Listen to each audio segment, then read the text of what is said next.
दुपारचे 6 वाजलेले आहेत. आज ना खूप थकलेले आहे मी, काहीच करायचं मन नाही आहे. म्हणजे पापड घालायला 12 साडेबारा वाजले होते. मी कुरड्या जे घातले त्याला खूप वेळ झाला होता. आल्यानंतर भांडे कपडे हे सगळं राहिलेलं होतं. कपडे मशीनला लावले, भांडे घासले, त्यासाठी मला दुपारचे 3 वाजलेले होते. तरी सगळी कामं आवरली आणि जेवण केलं आणि झोपलेले आणि उठलेच नाही. 6 वाजलेले आहेत आता. तर आता जात आहे वरती, बघूया कुरड्या कसे झालेले. तर कळशीत पाणी घेतलेलं आहे आणि कुरड्या अगोदर काढून पलटून टाकणार आहे, म्हणजे लवकर ते हडकले जातील. तसं तरी खूपच लेट झालेला होता मला ते घालण्यासाठी. दुपारचे 12:30 वाजलेले होते, म्हणजे खूपच लेट झालेला होता. पण ऊन छान आहे, कडक आहे आणि हवा पण आहे यामध्ये, त्यामुळे लवकर हडकले जातात. तर पलटून म्हणजे थोडंफार ओले असले तरी काही हरकत नाही, पलटून टाकल्याला लवकर ते हडकले जातील. तर इकडं म्हणजे गेट दार सगळं मी बंद केलेलं आहे, कारण वरती गेल्यानंतर खालचं काहीच दिसत नाही मला. तर सगळं बंद केलं मी आणि आता जात आहे वरती. आणि बघू शकता आता पण ऊन खूप आहे, म्हणजे आता टायमिंग तुम्ही बघितलेले 6 वाजलेले. 6 वाजता सुद्धा ऊन आहे, म्हणजे सूर्य जेव्हा घरी जात आहेत तरी पण खूपच ऊन आणि गरमीही तशीच आहे. तर बघू शकता इकडं कुरड्या बऱ्यापैकी हडकलेल्या आहेत आणि सूर्य जेवता घरी जाताना खूपच छान दिसतात. खूपच शीतळ यांचं रूप दिसतं, खूप छान वाटत आहे. वातावरण छान झालेलं आहे, गरमी आहे त्यामध्ये हवा पण आहे, त्यामुळे गरमी आहे असं जाणवत नाही. छान झालेलं आहे वातावरण. असं वाटतं ना वरती आल्यानंतर इथंच बसावं, खाली जायचं मनच होत नाही. पण खाली खूप सारी कामं यावेळेत पडलेली आहेत, पूर्ण घर अस्तव्यस्त आहे. कारण हे कुरड्या घालण्यासाठी मला भरपूर लेट झालेला होता. मग त्यानंतर थोडीफार कामं आवरली आणि मी निवांत झोपलेली होते, कारण ही धावपळ करून ना खरंच बघा खूप थकवा येत आहे. तर थोडंसं आराम घेतलं ठीक आहे, थोडंसं स्वतःची काळजी घेणे गरजेचं आहे. कारण आपण कंटिन्यू हे कामं करत राहिलो आणि एक दिवस तब्येत बिघडते आणि मग ते पण काम होत नाही, असं पण होतं. त्यामुळे या घाई गडबडीत स्वतःची काळजी घेणे खूपच गरजेचं आहे. म्हणजे मला एका ताईंची कमेंट आली, त्या ताई म्हणत होत्या, ताई माझी तब्येत खूपच बिघडलेली आहे, 2-4 दिवस झाले मी दवाखान्यात ॲडमिट आहे, स्लाईन लावलेला आहे. तर कारण काय, तर ताप येत आहे असं म्हणत होत्या. म्हणजे ह्या उन्हामुळेच होत आहे मला असं वाटतं. गरमी म्हणजे एकदमच आता हिवाळा संपलेला, उन्हाळ्यात आपण आलेलो, ते वातावरण चेंज झाल्यानंतर आपण एकेकांना सूट होत नाही, त्यामुळे तब्येत बिघडू शकते. तर या कामाची तरी धावपळ आहे, यामध्ये स्वतःची काळजी घेणे गरजेचं आहे. तर इकडे बघू शकता पूर्ण कपडा ओला करून घेतला आणि एकदम सोप्या पद्धतीने या कुरड्या निघालेल्या आहेत. आणि एका वेगळ्या कपड्यावरती मी हे सगळ्या कुरड्या पसरवल्या, म्हणजे पलटून टाकल्या आणि चारही बाजूला कपडा कव्हर करून विटा ठेवलेल्या आहेत, म्हणजे उडणारी नाही आणि धुळी बसणार नाही. तर कालचा दिवस असा गेला. हा दुसरा दिवस आहे, आजचा वार शनिवार आहे आणि दिनेश गेला होता बेंगळूर आणि आत्ताच आलेला आहे. यावेळी टायमिंग सांगितलं दुपारचे 2 वाजलेले आहेत आणि दिनेशला म्हटलं की अगोदर आंघोळ कर, जेवण कर, कारण मॉर्निंग पासून काहीच खाल्लेलं नाही म्हणत आहे. मम्मी ब्रश सुद्धा केलेला नाहीये. तर म्हटलं ब्रश कर, आंघोळ कर, जेवण वगैरे कर, कारण खूप लेट झाले, दुपारचे 2 वाजलेले आहेत.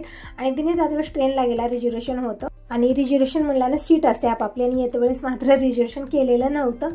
आणि लोकल ट्रेनला कसं असतं ना, म्हणजे लांबला प्रवास आहे तर बसण्याची झोपण्याची कसली व्यवस्था नसते, म्हणून ट्रॅव्हल्सला हे आलेले आहेत. आणि मग ते ट्रॅव्हल्स इथं यायला थोडासा लेट झाला, म्हणजे 12 वाजलेली होती बिदरला यायला. मग बिदरून एसटी धरला आणि तिथून इथं यायला 2-2:30 वाजलेले आहेत. आता लेट खूप झालेले आहे. तेच म्हणत आहे अगोदर तू ब्रश कर, आंघोळ कर, जेवण कर, मग नंतर हे सगळं बघशील. एक प्रोडक्ट पण आलेला आहे, म्हणजे आगारो कंपनीकडनं मला आलेला आहे. खूपच छान हे प्रोडक्ट आहेत, म्हणजे 3 अशा वस्तू आलेल्या आहेत. एक इलेक्ट्रॉनिक आहे, बाकीच्या कढया वगैरे आहेत. कशी क्वालिटी आहे काय मी सगळं व्हिडिओमध्ये शेअर करेन. तर दिनेश बघत आहे, म्हणजे यावरती जे आहे ना पावती वगैरे सगळं दिलेलं आहे, म्हणजे कशी क्वालिटी आहे, कशा पद्धतीने यूज करायचं आहे ते सगळं दिनेश इकडं खोलून बघत आहे. म्हणजे मला हे सगळं तुमच्या समोरच खोलायचं होतं, पण मुलांना खूप एक्साइटेड असतात त्या सगळ्या वस्तू खोलण्यासाठी. आता काही पॅकिंग आलेले, घरी कुठली वस्तू आलेली आहे अगोदर त्यांना बघायचं असतं, मग नंतर काही देणं घेणं नसतं की त्यामध्ये काय बनतं, ते काय आहे काय नाही, त्याच्याशी काही देणं घेणं नसतं, पण त्याला खोलायचं मात्र खूप घाई गडबड. तर सगळ्या वस्तू बघून झाल्या आणि आता बसलेला आहे. तर म्हटलं अगोदर आंघोळ कर, पाणी वगैरे काढलेलं आहे. आणि तोपर्यंत मी बघत आहे की बॅगमध्ये काय काय आणलेलं आहे, म्हणजे जे वस्तू खाण्यासाठी दिलेल्या होत्या त्यामधले फक्त रवा लाडू फिनिश केलेला आहे, कारण रवा लाडू याचे फेवरेट आहेत. चिवडा मात्र जशाला तसाच घेऊन आलेले. जे भैया याच्यासोबत गेले होते त्यांना तरी द्यायचं होतं म्हणलं, तर ते भैया पण घेऊन आलेले होते. परत त्यांच्या भाकरीसुद्धा घेऊन आलेले. बघू शकता मी चपाती भाजी सगळं बांधून दिलेलं होतं आणि ते भैया भाकरी वगैरे काय काय आणलेलं होतं त्याने पण यामध्ये सगळं बांधून दिलेलं आहे, ते सगळं घेऊन आला. आता हे सगळं शेरूचंच खाणपिणं आहे, तर सगळं उचलून मी ठेवलेलं आहे. कपडे टावेल जेही दिलेलं होतं सगळं काढलेलं आहे, जेही डॉक्युमेंट्स नेलेला होता ते पण सगळं मी काढून ठेवलेलं आहे इकडं साईडला. तेच म्हणत आहे, म्हणजे आधार कार्डचं काम कसं झालं काय नाही तेच विचारत होते, कारण सगळ्यात मोठं प्रॉब्लेम आता ते झालेलं आहे. तर म्हणत आहे आता थोड्या दिवसामध्ये येईल. तर दिनेशची आंघोळ वगैरे झालेली आहे, जेवण झालेलं आहे आणि गॅरेजला गेलेला आहे. दिनेश गेला आणि दिनेशचे पप्पा घरी आलेले आहेत, बाबा पण आलेले आहेत. तर यांना पण मी हे दाखवलं की काय काय आलेलं आहे. तर इकडे बघत आहे आणि एक कन्फ्युजन झालं मला की मला हे प्रोडक्ट काय आहे, इलेक्ट्रॉनिक जे वस्तू आहे ते काय आहे नेमकं मला समजलं नाही. म्हणजे कशा पद्धतीने यूज करायचं, त्यामध्ये काय होतं. मी अगोदर म्हटलं की पीठ मळायचं असेल, म्हणजे आता पहिल्यांदा जेव्हा आपण बघतो तर आपल्याला समजत नाही की त्याच्यामध्ये काय बनणार आहे. तर हे म्हणत आहेत की हे पीठ वगैरे मळायचं नाही आहे, यामध्ये स्वयंपाक होतो छान असा. म्हणजे यांना माहिती आहे त्याच्याबद्दल, पण मला माहिती नाही, मी पहिल्यांदाच बघितलेले आहे. तर अगोदर समजलं नाही. मग नंतर हे आल्यानंतर सगळी सेटिंग केली त्याची आणि ते लावून पण बघितलेलं आहे. आणि सांगत आहेत की यामध्ये सगळ्या वस्तू बनतात, जसं की नूडल्स बनतात, दूध गरम होतं, चहा बनतो, खिचडी, पांढरा भात, आपला डाळ वगैरे शिजण्यासाठी हे ठीक आहे. आणि इकडे हे ॲल्युमिनियमच्या कढया आहेत. क्वालिटी तर इतकी छान आहे ना याची. तर कशा पद्धतीने क्वालिटी आहे काय नाही सगळं डिटेलमध्ये मी शेअर करेन. स्वयंपाक पण यामध्ये कशा पद्धतीने बनतो ते पण पूर्णपणे शेअर करेन. लवकरच हा पण व्हिडिओ येईल तुम्हाला. आणि इकडे बाबा पण बघत होते, म्हणजे त्यांना पण समजत नव्हतं की त्या वस्तूमध्ये काय बनवायचं आहे. म्हणजे ते पण विचारत होते की यामध्ये काय बनणार काय नाही, ते सांगत होते मी. म्हणजे अगोदर तर मलाच माहिती नव्हतं, नंतर दिनेश पप्पा आले मग ते सांगितले की यामध्ये काय काय बनतं आणि कशा पद्धतीने यूज करायचं ते पण थोडक्यात सांगितलेलं आहे. तर असं हा दुसरा दिवस आहे. मॉर्निंगची वेळ आहे. सगळ्यांना गुड मॉर्निंग, श्री स्वामी समर्थ. आजचा वार रविवार आहे, तर सगळ्यांना हॅपी संडे. सगळ्यांसाठी हॅपी संडे असतो, आपल्यासाठी हॅपी नसतो. आपल्यासाठी डबल ड्युटीचा दिवस आहे, कारण आज कोणी कुठं जाणार नाही आणि सगळ्या कामाला लेट. कारण दररोज जाणार असतात म्हणून घाई गडबड करत असतो आपण, आणि किचनची कामं लवकर आवरली जातात या नादामध्ये. आणि रविवारी कसं दिवसभर आपण त्याच कामात असतो. तरी पण आज मला एक्स्ट्राची कामं खूप सारी आहेत. म्हणजे हरभऱ्याची डाळ मी बनवली पण फटकलेली नाही आहे, कारण मी वेट करत होते टेबल फॅनचा. कारण वरची फॅन आहेत पण डाळ वगैरे उधळण्यासाठी ते येणार नाही आहेत, टेबल फॅनच लागणार होता. आणि कूलर पण आहे, ते पण बिघडलेलं आहे. म्हणजे दीपक आणि दिनेश दोघांचं भांडणं झालं, म्हणजे ही खूप दिवसाची गोष्ट आहे. म्हणजे 2 वर्ष तरी झालेले आहे त्या गोष्टीला. तर वरी नेलेली होती वरच्या रूममध्ये दोघंजण, कारण तेव्हा वरती झोपायला जायचे दोघंजण. आणि वरून ते फॅन काय झालं, कूलर दोघांचं काय मितू झालं काय माहिती, त्यामध्ये पाणी पण भरलेलं होतं आणि वरून खाली सोडले ते कूलर. तर त्याचे पूर्ण तुकडे करून टाकले त्या कूलरचे. आणि दिनेशच्या पप्पांना माहिती नव्हतं की ते खराब झालेले, वरून दोघांना भांडणं करून खाली टाकलेलं आहे. कारण दोघं भाऊ जेव्हा घरी होते ना तेव्हा मी तू दोघांचं चालायचं. आता दीपक तिकडं आहे, दिनेश इथं आहे, दोघांना करमत नाही, फोनवरती बोलतात दोघं. आणि फोनवरही कसं आहे ना, अगोदर थोडंसं चांगलं बोलणार, मग त्यानंतर परत त्या फोनवरती मी तू त्यांचं चालू असतं. त्या फोनवरतीही भांडणं. आता काय सांगावं या दोघांचं. तर दोघा भावांचं या जमणार नाही. जेव्हा एकत्र होते तेव्हा तरी अशी की ती जी वस्तू आहे त्या वस्तूची वाट लावायची. ते कूलर पण तसंच केलेलं आहे. दोघांच्या भांडणामध्ये ते कूलर वरून खाली सोडले आणि जिन्यावाटी ते कूलर खाली आलं आणि पूर्ण त्याची वाट लागलेली आहे. तर तेव्हापासून ते कूलर जे आहे ना रिपेअर झालेलंच नाही, कारण मी यांना सांगितलेलं नव्हतं. कारण मी सांगेन तर ते दोघांनाही ओरडतील, त्यामुळे मी सांगितलेलं नव्हतं. त्यांना माहिती नाही ते बिघडलेले आहे, ते कशाबद्दल बिघडले ते पण माहिती नाही आहे. म्हणजे 2 वर्ष झालं कूलर जे आहे ना बिघडलेलाच आहे. कारण फॅन आहेत त्यामुळे कूलरची तितकी गरज वाटलेली नाही, पण गरमीच्या दिवसामध्ये कूलरची हवा थंड छान येते. तर दिनेशला म्हटलं की कूलर नीट करून घेऊन ये. तर काल दिनेश बेंगळूरून आला आणि इव्हनिंगच्या वेळेमध्ये कूलर नीट करून आणलेला आहे. तर कूलर रिपेअर झालेला आहे. तर दिनेश म्हणत आहे की मम्मी कूलरलाच आपण डाळ उधळूया. तर मला वाटतं तितकं व्यवस्थित येणार नाही आहे. म्हणजे जसं टेबल फॅन असतं तसं कूलर नसतं, तरी पण बघूया म्हणत आहे. तर आता ही सगळी अगोदर मी किचनची कामं आवरते आणि ते डाळ पण उधळायची आहे. म्हणजे त्याला एकट्याला जमणार नाही आणि मला पण एकटीला जमणार नाही. आज रविवार आहे, दिनेश घरीच आहे, तर ही सगळी कामं मी करून घेते. आणि कालच मला हे उसळ बनवण्यासाठी हरभरे आणि वाटाणे भिजत घालायचे होते, पण आठवणच राहिली नाही. कामाचा गोंधळ इतका असतो की करायचं जे हातात आहे ते पण काम माझ्या लक्षात राहत नाही, तसंच झालेलं आहे. तर इकडं आता मी मॉर्निंगलाचे हरभरे आणि वाटाणे भिजत घालत आहे. तर इकडं हरभरे घेतलेले आहेत आणि वाटाणे घेतलेले आहेत मी 1-1 वाटी. तर अगोदर मी दोन्ही जिन्नस धुवून घेतलेले आहेत आणि यामध्ये पाणी ओतून ठेवलेलं आहे, म्हणजे रात्रपर्यंत व्यवस्थित ते भिजले जातील. म्हणजे जास्त वेळ लागणार, रात्री भिजत टाकलं तर मॉर्निंगपर्यंत छान फुलले जातात आणि मॉर्निंगला उसळ करता येते, पण काल लक्षात राहिलेलं नाही आहे. तर आता मी इकडे भिजत घातलेले आहेत. म्हणजे 8 दिवसाला 15 दिवसाला एक वेळा उसळ बनवलीच पाहिजे, छान असतं. म्हणजे हरभरा, मूग, वाटाणे अशी वस्तू खाल्ली पाहिजे. तर भिजत घातलेले आहेत सगळी वस्तू, जिथल्या तिथं ठेवलेली, म्हणजे डबे सगळे उचलून ठेवलेले आहेत. आणि आज रविवार आहे, तर अगोदर बनणार आहे ब्रेकफास्टमध्ये आज मी बनवणार आहे पोहे, म्हणजे सुशेला पोहे असं काहीतरी नाश्ता मी बनवत असते. तर अगोदर तर कुकरला डाळ लावणार आहे, स्वयंपाक तरी करायचाच आहे, तर संग डाळ. आणि तसं तर आज थोडंसं मला लेट झालेलं आहे सगळ्या कामांना, कारण रविवार आहे त्यामुळे निवांत मी कामं आवरत आहे. दररोजचं कसं असतं, दिनेश जातो लवकर कॉलेजला, म्हणजे 8 वाजता घरातनं निघतो, मग स्वयंपाकाची घाई गडबड असते. आज तितकं नाही, आज निवांत आहे. म्हणजे रविवारी सगळ्यांचं निवांतच असतं, पण दिवसभरी कामं संपतच नाहीत असं आहे. दररोजचं कसं सगळे जाणार असतात, त्या घाई गडबडीत आपण पटकन स्वयंपाक करतो आणि किचनपासून फ्री होतो. पण रविवारी तसं नसतं, सुट्टी दिवशी असंच आहे. दिवसभर त्या किचनसमोरच राहा आणि ज्यांना जे पाहिजे ते वस्तू करून द्या असं आहे. तर अगोदर तर इकडे मी तुरीची डाळ लावलेली आहे आणि मी आज गजरा पण लावलेला आहे. म्हणजे अगोदरच्या व्हिडिओमध्ये तुम्ही म्हणलेलं होतं की काही गजरा लावलेला आहे, खूप छान दिसत आहे. तर आज पण मी गजरा लावले. म्हणजे मोगऱ्याचं वेल आहे, 2 वेल आहेत, खूप सारी फुलं निघत आहेत. तर ते फुलं आता काय करणार. तर गजरा म्हणजे मलाही गजराही बांधता येत नाही. तर शेजाऱ्यांच्या ताई मला गजरा बांधून दिले. त्या दिवशी त्यांनीच दिलेलं होतं आणि आज पण त्यांनीच मला गजरा बांधून दिलेला आहे, मी लावलेला आहे. तर इकडं डाळ तर लावलेली आहे. थोडीशी चिंच मी ठेवलेली आहे, म्हणजे पाण्यात टाकून एक उकळी काढून घेऊया, पूर्णपणे पल्प निघून येतो. वरण भात हे अगोदर बनणार, मग त्यानंतर मी पोह्याची पण तयारी करून घेते. म्हणजे रविवारी पोहे, सुशेला किंवा उपमा असा नाश्ता बनतो.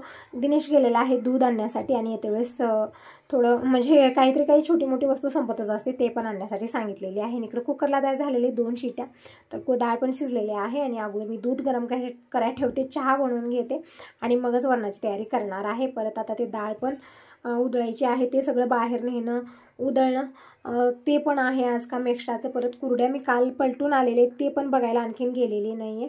तर ते पण बघूया थोडंसं, म्हणजे हवा आहे खूप, हवेनं ते उडवू शकतं. तर एक वेळा ते पण बघून येणार आहे. खूप सारी कामं आहेत. आपण विचार तर करतो की ते करायचं आहे, हे करायचं आहे दिवसभरात, पण भरपूर वेळ जातो, पूर्ण दिवस जातो आपल्याला या कामाला. तर इकडे डाळ मी एका वेगळ्या भांड्यात काढून घेतलेली आहे. लाल मिरची पावडर, हळदी पावडर, चवीपुरतं मीठ टाकलेलं आहे आणि थोडंसं पाणी टाकलेलं आहे. डाळ मी घाटून घेत आहे. परत इकडे चिंच पण मी उकळून घेतलेल्या पाण्यामध्ये, पाणी गार झालेलं आहे, ही चिंच कुळून यामध्ये टाकायचं आहे. चहा पण बनवून तयार झालेला आहे. तर अगोदर घेते मॉर्निंगचा चहा. टायमिंग सांगेन तर यावेळेत मॉर्निंगचे 8:30 वाजलेले. थोडासा मला आज लेट झालेला आहे, कारण उठायला लेट तर प्रत्येक कामाला लेट असं आहे. मॉर्निंगला जितकं लवकर उठलं तितकी ही कामं आवरली जातात. तर इकडे भात पण मी बनत ठेवले त्याच कुकरमध्ये, आणि जोपर्यंत की भात बनत आहे तोपर्यंत मी वरणाची तयारी पूर्ण करून घेते. चहा पण बनलेले, पण आणखीन मी चहा घेतलेला नाही, म्हणजे आज मी चहा ग्लासात ओतलेला आहे. म्हणजे थोडासा वेळ जास्त गरम राहील, तर प्रत्येक वेळी कसं होतं ना, कपाट ठेवते आणि चहा पूर्णपणे गार होत. तर तुम्ही सगळेजण कसला वेट करता, या सगळेजण मॉर्निंगचा चहा घ्यायला. तर चहा पिऊन झाला. इकडे घेतलेत खूप सारे कांदे, म्हणजे पोहे पण बनणार, वरण पण बनणार. तर संग सगळे कांदे मी चिरून ठेवते. परत कोथिंबीर, हिरवी मिरची सगळीच तयारी मला करायची आहे. तर अगोदर मी तयारी करून ठेवते, मग वरण आणि पोहे दोन्ही एकत्रच बनतील, कारण तयारीला वेळ लागतो, बनवाय आपल्याला जास्त वेळ लागणार नाही. तर इकडे कांदा घेतलेत. कांदे खूप तिखट आहेत, म्हणजे आता नवीन कांदे आलेले आहेत, ते पण असेच तिखट जसं कांदा चिरायला लागला डोळ्यातनं धारा जातात, खूप रडवतात हे कांदे. तर कांदे चिरून घेते तोपर्यंत इकडे कुकरला पण 2 शिट्या होतील, म्हणजे भात बनवून तयार होईल. दूध पण गरम झालेला आहे. म्हणजे हे कामं थोडंसं लवकर मी आवरले ना, तर थोडासा वेळ जास्त मिळेल मला ते डाळ वगैरे उदळणं, परत भरून ठेवणं, आणि त्यामध्ये 1-2 हरभरे तरी येणारच आहेत, ते पण मला वेचायचं आहे. म्हणजे तुम्ही डाळ कसंही बनवा, 1-2 हरभरे त्यामध्ये येतात, कारण हरभरे ना एकसारखे राहणार, बारीक मोठे राहतात. चाळणी केलं तरी पण ते हरभरे जे आहेत ना, ते निघत नाही, जे बारीक साईजचे आहेत. त्यामुळे ते 1-2 तरी येणार. कशी डाळ बनवा तुम्ही, ते पण वेचून काढायचं आहे. म्हणजे डाळीमध्ये हरभरे वगैरे काहीच ठेवायचं नाही, नंतर किडे लागतात डाळीला. तर डाळ वेचणं, 1-2 उन्हं देणं, मगच ते डाळ डब्यात भरून ठेवणं, तेव्हाच वर्षभर ते टिकून राहते. तर इकडं वरण मी बनवलेलं आहे, म्हणजे कांदा वगैरे मी चिरून घेतला, वरण बनलेलं आहे. कशा पद्धतीने बनवते प्रत्येक वेळी शेअर करते, कारण वरण हे आपल्या घरी दररोज बनतं. बिना वरणाचं कुणाचंही जेवण होत नाही, आणि दिनेशचं तरी फेवरेट आहे. काही द्या किंवा न द्या, वरण भात हे लागतं. तर वरण भात बनलेला आहे. आता मी इकडे करत आहे पोह्याची तयारी. तर इकडे मोठ्या आकाराचा एक कांदा घेतलेला आहे. कांदा, टमॅटो, हिरवी मिरची, कोथिंबीर सगळे हे अगोदर मी तयारी करून घेते, मगच पोहे भिजवायला घेणार आहे. आणि दिनेशला म्हटलं तोपर्यंत जेवण कर, आणि इकडे दिनेश जोपर्यंत घरी असतो तोपर्यंत माझी बडबड, माझं तोंड चालूच असतं. आज रविवार आहे, दिवसभर बडबड आमची चालूच असते, काहीतरी काही चालत असतं. इकडे कांदा चिरून घेतलेला आहे, हिरवी मिरची घेतलेली आहे, टमॅटो घेतलेला आहे. तर हा व्हिडिओ तुम्हाला येत आहे दुपारी, आणि आणखीन एक व्हिडिओ तुम्हाला इव्हनिंगला येईल. तर दोन्ही व्हिडिओ बघा. आवडले तर लाईक जरूर करा. पहिल्यांदा बघत असाल तर चॅनलला सबस्क्राईब करा. आणि आजकाल तुम्ही लाईक करत नाही, तर प्लीज व्हिडिओला लाईक करा. तुमच्या एका लाईकमुळे मी खूप मोटिवेट होते. तर इकडे बघू शकता कांदा, हिरवी मिरची मी चिरून घेतलेली आहे, आणि आता टमॅटो पण चिरून घेते. थोडासा लेट झालेला आहे, म्हणजे 9 वाजलेले आहे. दिनेश तेच म्हणते मग मी थोडंसं लवकर कर, कारण हे देऊन येऊन परत ते डाळीचं काम दिनेशला करायचं आहे. खूप एक्सायटेड आहे ते सगळं. आता कूलर बाहेर नेणं, ते सगळं डाळ सगळं नेणं आणि उदळणं, त्यासाठी तेच म्हणत आहे मग मी किचनची कामं लवकर सगळं घेऊन जाऊया बाहेर उदळ्या. तर अगोदर मुलं खूप एक्सायटेड असतात. तर इकडे झालेली आहे पोह्याची पूर्ण तयारी. पोहे पण काढून घेतलेले आहेत, आणि पोहे भिजवण्यासाठी एक मी मोठं भांडं घेतलेलं आहे इकडं. यामध्ये पोहे स्वच्छ धुवून घ्यायचे आहेत अगोदर, जसं आपण तांदूळ धुतो ना तशाच पद्धतीने पोहे धुवून घ्यायचे आहेत. म्हणजे फक्त पाणी टाकून भिजवायचं नाही, धुवून पूर्ण पाणी काढायचं पटकन, आणि पोहे थोडा वेळ ठेवलं ना खरंच खूप छान ते भिजले जातात, आणि धुल्यामुळे स्वच्छ पण होतात. तर इकडे बघू शकता मी पाणी घातलेलं आहे, जसं तांदूळ धुतो ना तशाच पद्धतीने धुवलं, आणि पूर्ण पाणी मी काढलेलं आहे इकडं. आता पटकन इकडं कढई ठेवूया, म्हणजे कढईमध्ये खूप सारं पाणी, यामध्ये भाजी होती अगोदरची, ती भाजी काढली, धुवून घेतली. म्हणजे मी काय करते ना, कितीही घाई गडबड असो त्याच कढया घेत असते, म्हणजे वेगळ्या कढया आणि वेगळे पातेलं काढून ना किचनभर भांडे होतात आणि क्लीन करते वेळेस कळतं आपल्याला किती भांडे काढलेलं आहे. तर थोडंसं तेच वस्तू घेत गेलो ना, म्हणजे मॉर्निंगला स्वयंपाक होईपर्यंत जी भाजी बनलेली ती भाजी काढली आणि तीच कढई क्लीन करून मी इकडे पोह्याला घेतलेली आहे. तर आता यामध्ये घेतलेले मी 2 चमचे तेल, मोहरी जिरं टाकलं, कढीपत्ता टाकलेला आहे, कांदा, हिरवी मिरची सगळं टाकलेलं आहे. परतून घेऊया. आणि ही जी कांदा आणि हिरवी मिरची आहे जास्त आपल्याला भाजायचं नाही, म्हणजे जसं एकदम गोल्डन ब्राऊन करायचं नाही. हलकासा कच्चेपणा गेला की पोहे त्यामध्ये ॲड करायचे आहेत. तिकडे मी थोडा वेळ परतून घेतलेले, कच्चेपणा गेलेला आहे. आणि तोपर्यंत पोह्यामध्ये मी चवीपुरतं मीठ टाकलेलं आहे आणि शेंगदाण्याचं कूट टाकलेलं आहे अर्धी वाटी. शेंगदाणे डाळ आपण साबुतही टाकू शकता, पण मी तर वाटूनच टाकत असते, यानं चवही छान येते आणि ज्यांना दाताचा प्रॉब्लेम आहे त्यांच्यासाठी ठीक आहे हे. इकडं हळदी पावडर टाकलेली आहे, फोडणीमध्ये परतून घेतलेलं आहे, कोथिंबीर टाकलेली आहे आणि पोहे टाकलेले भिजवलेले. छान मिक्स करून घेऊया. बघू शकता पोहे एकदम छान असे बनवून तयार झालेले आहेत. आणि थोडीशी साखर पण मी टाकत असते, म्हणजे चुटकीभर साखर टाकायची, छान चव येते पोह्याला, पोहे असो सुशेला असो. पोहे बनलेले, थोडा वेळ मी झाकून ठेवलं कमी गॅसवरती. इकडे गरमागरम पोहे बनवून तयार झालेले आहेत. आणखीन पोहे बनवण्याची पद्धती वेगवेगळ्या आहेत, म्हणजे बटाटे हे ते टाकूनही बनवू शकतो, पण मी बटाटा वगैरे काहीच टाकत नाही, एकदम साधे सिंपल बनवते, खूपच छान बनतात पोहे. तर अगोदर यांच्यासाठी टिफिनमध्ये गरमागरम पोहे पॅक केलेले आहेत आणि एक रव्याचा लाडू पण मी दिलेला आहे. खूपच छान लाडू बनलेले आहेत, मी तुम्हाला दाखवलं भरणीमधनं. 2च लाडू राहिलेले आहेत, सगळे लाडू संपलेले आहेत, खूप छान झाले आहेत आणि सगळ्यांचे फेवरेट आहेत. तर इकडं टिफिन पॅक झालेले आहे, दिनेशचं जेवण पण झालं, म्हणजे आज पोहे खायचे नाही दिनेशला, म्हणत आहे पोहे वगैरे न गं, कारण वरण भात झालं, संपलं दिनेशचं. आता यापुढं काही द्या त्याला काही खावं वाटणार नाही. तर इकडं दिनेशचं जेवण झालेलं आहे, यांच्यासाठी नाश्ता पण पॅक झाला. तर घेऊन दिनेश जात आहे. बाबाही आलेले, तर बाबांना म्हटलं आंघोळ करून घ्या अगोदर, कारण त्यानंतर जे आहे ना मला डाळीधुळीचं काम आहे. तर बाबांची आंघोळ झालेली आहे आणि कपडे पण मी इकडं अगोदर मशीनला लावते, म्हणजे कपडे धुवायचं काम होत राहील, तोपर्यंत जे ही डाळीचं काम आहे ते करणार आहोत. म्हणजे आता सगळं बाहेर नेणं, सेटिंग करणं आणि मग डाळ उधळणं भरपूर वेळ जाणार आहे. आणि लाईटचं एक नक्की नसतं, त्यामुळे अगोदर मी इकडे कपडे मशीनला लावलेले, कपडे धुवत राहतील. आणि हे लिक्विड पण संपलेलं आहे, तर ते पण आणायचं आहे. भांडी क्लीन करायचं, विमचं जे लिक्विड आहे ते पण आणायचं आहे. मशीन लावलेली आहे, टायमिंग बघितलं 10 वाजलेले आहेत. आणि आता आणखीन बाबांचं पाणी गरम करायचं आहे, म्हणजे जेवण खाणं सगळ्यांचं झालेलं आहे. यांच्यासाठी पोहे बनवून दिले, बाबांसाठी आता पाणी गरम करायचं, संपलेलं त्यांचं पाणी. तर पाणी गरम करते, मग त्यानंतर जे आहे ना आता वरती कुरड्या आहेत, आणखी मी आणलेल्या नाही, काल पण वरती जाणं झालं नाही, तर ते कुरड्या घेऊन येते आणि बघूया पुढची कामं, खूप सारी कामं आहेत.